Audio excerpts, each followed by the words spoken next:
All right, we're here with Brunswick's new movement hallway. I'm going to take you through the stations and give you an idea of what you can do with your students if they need an opportunity for a movement break. We're going to start off with a Rocky the Raccoon crawl. So students are going to start by placing their feet on the diagrams and crawling through. We encourage them to stop every once in a while and look around to give them an opportunity to work on their core strength. Okay? We're going to get to the next one. This is called line tracing. You can do it for your upper body, your lower body.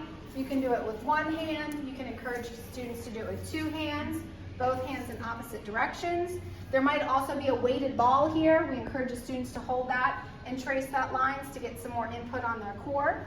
They can also go down to the ground and use their feet to trace. Use your dominant foot, your non-dominant foot, or even two at one time. From line tracing, we come over to the dog house. This is where students are going to work on prepositions. They can choose which dog they want, and the adult that's supporting will give them prompts such as, put the dog in the house. They might say, put the dog on the house. And you can keep through below the house, so forth and so on. Next station is a recharge station to calm down. This is yoga.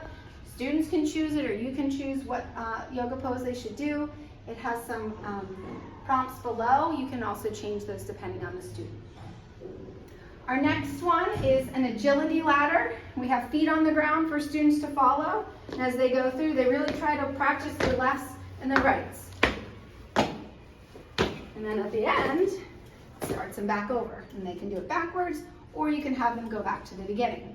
You'll notice along this pathway we have some purple posters. These are social emotional posters. If students need to take a break, talk about how they're feeling, find their feelings, give a smile, things like that. Our next one are just exercises. We encourage students to pick 2 to 3 at least and try them out, or you can pick it for them. They can do it on the floor, standing up. We can pretend we have a jump rope. We don't necessarily need it. We can just pretend it. Our next station is the keyboard. Encourage students to first type their name. Then you can work on vocabulary or other types of words using both hands or one hand. Along with this is the number dial pad.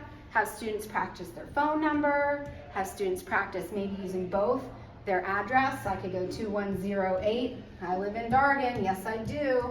For those of you who know it. Our next station are bubbles. We encourage students to stand sideways and jump up and try to pop a bubble. They can switch and go to their non-dominant side and also jump and pop a bubble. Around the corner, we have wall push-ups. Depending on their height, they can find a pair and encourage them to practice. If they want to do 2 different colors, they can practice things like that. We have them for our shorter and our taller friends. Our last station, this is called Mirror Me.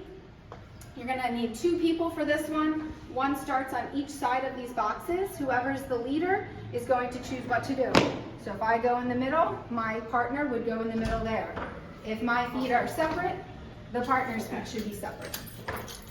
Oh, I'm sorry. And there we go. Hopefully you enjoyed the movement, hallway, room, whatever you want to call it. If you have questions, please let us know. Thanks.